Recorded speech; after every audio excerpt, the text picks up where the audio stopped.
Bapak Ibu Saudara pendengar setia BSCD, salam damai sejahtera bagi kita sekalian.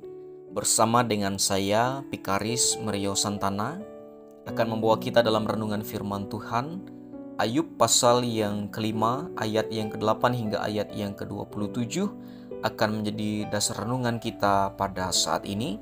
Namun saya hanya mengambil dan membaca dari ayat yang ke-8 hingga ayat yang ke-16 dengan perikop Elifas menegur Ayub. Demikian bunyi firman Tuhan. Tetapi tentu aku akan mencari Allah, dan kepada Allah aku akan mengadukan perkaraku. Ia melakukan perbuatan-perbuatan yang besar dan yang tak terduga, serta keajaiban-keajaiban yang tak terbilang banyaknya. Ia memberi hujan ke atas muka bumi dan menjatuhkan air ke atas ladang. Ia menempatkan orang yang hina pada derajat yang tinggi, dan orang yang berduka cita mendapat pertolongan yang kuat. Ia menggagalkan rancangan orang cerdik, sehingga usaha tangan mereka tidak berhasil. Ia menangkap orang berhikmat dalam kecerdikan sendiri, sehingga rancangan orang yang belat-belit digagalkan. Pada siang hari mereka tertimpa gelap, dan pada tengah hari mereka meraba-raba seperti pada waktu malam. Tetapi ia menyelamatkan orang-orang miskin dari kedahsyatan mulut mereka dan dari tangan orang yang kuat. Demikianlah ada harapan bagi orang kecil, dan kecurangan tutup mulut. Amin untuk firman Tuhan.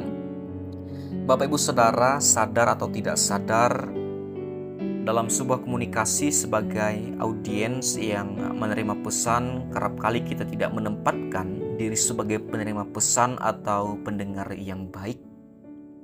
Terlebih dalam hal manajemen konflik, kerap kali kita tidak memposisikan diri sebagai penengah, justru kita malah memihak kepada persoalan dan tidak mau mengintervensi permasalahan yang ada. Ini yang terjadi dalam percakapan antara Ayub dan sahabat-sahabatnya, di mana dalam nas ini Elifas menyampaikan wejangan kepada Ayub atas apa yang sedang ia alami.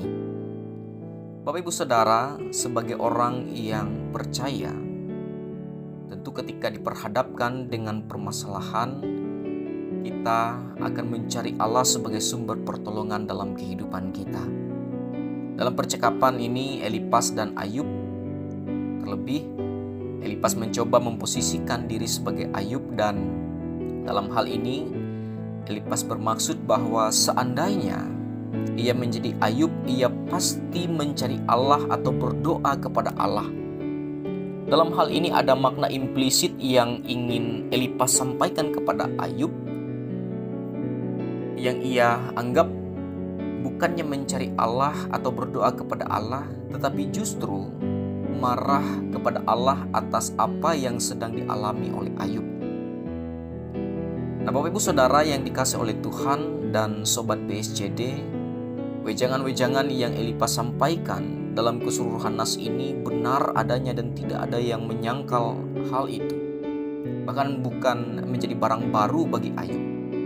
Kebenaran yang disampaikan untuk mencari Allah ketika dalam permasalahan adalah hal yang paling dasar. Bagaimana Ayub tetap menempatkan Allah sebagai suatu yang sentral dan tidak berharap kepada kuasa atau ilah-ilah lain yang hanya mendatangkan kepada suatu kebinasaan. Tetapi saudara, dalam kalimat-kalimat implisit yang Elifas sampaikan mengandung suatu kesombongan, dan kata-kata yang disampaikan kepada Ayub mengandung suatu penghakiman yang tidak pada tempatnya. Saudara yang dikasihi oleh Tuhan dan pendengar setiap BSCD, adalah mudah bagi kita untuk mengatakan apa yang akan kita lakukan seandainya kita dalam persoalan orang lain. Namun, ketika kita diperhadapkan dalam masalah itu, belum tentu mudah untuk kita melakukan seperti apa yang kita katakan. Oleh karena itu Bapak Ibu Saudara, melalui percakapan Ayub dan sahabat-sahabatnya, terlebih dalam percakapan Elifas dan Ayub, mari kita belajar agar menjadi pribadi yang tidak mudah menghakimi dan tidak mudah mengecam seseorang atau saudara kita yang sedang mengalami masalah, atau mereka yang sedang dalam penderitaan yang hebat dengan cara yang salah.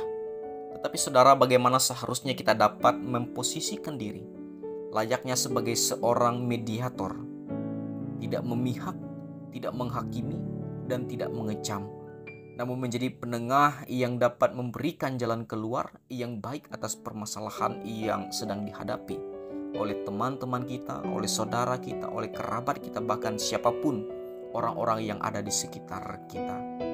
Mari kita dengan teliti, kita dapat mengintervensi setiap masalah yang ada, sehingga dengan demikian keberadaan kita bukan menjadi batu sandungan bagi orang lain, tetapi keberadaan kita boleh menjadi berkat. Biarlah kita semakin bijak oleh karena firman Tuhan ini. Amin. Mari kita berdoa. Bapa di sorga, kami mengucap syukur atas firman yang boleh kami dengar melalui program BSJD GKE. Kami percaya bahwa melalui firman Tuhan ini kami bertumbuh menjadi pribadi yang bijaksana, pribadi yang dapat menempatkan diri dalam situasi-situasi kritis dalam hidup kami, sehingga demikian keberadaan kami sungguh menjadi berkat bagi orang-orang di sekitar kami.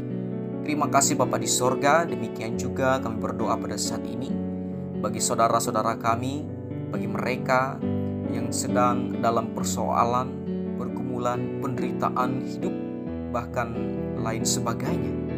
Kami percaya bahwa tangan Tuhan yang berkuasa diulurkan untuk menolong mereka, diulurkan untuk memulihkan keadaan mereka, sehingga dengan pertolongan Tuhan mereka merasa hidup mereka diberkati, ada sukacita dan sejahtera yang mereka terima daripada Allah. Terima kasih Bapa. Demikian juga kami menyerahkan kehidupan kami secara totalitas ke dalam tangan Tuhan yang berkuasa. Engkau yang menuntun memelihara hidup dan keberadaan kami, terlebih pekerjaan, aktivitas yang akan kami kerjakan sepanjang hari-hari dalam hidup kami. Berdoa dan mengucap syukur kepada Allah di sorga. Amin.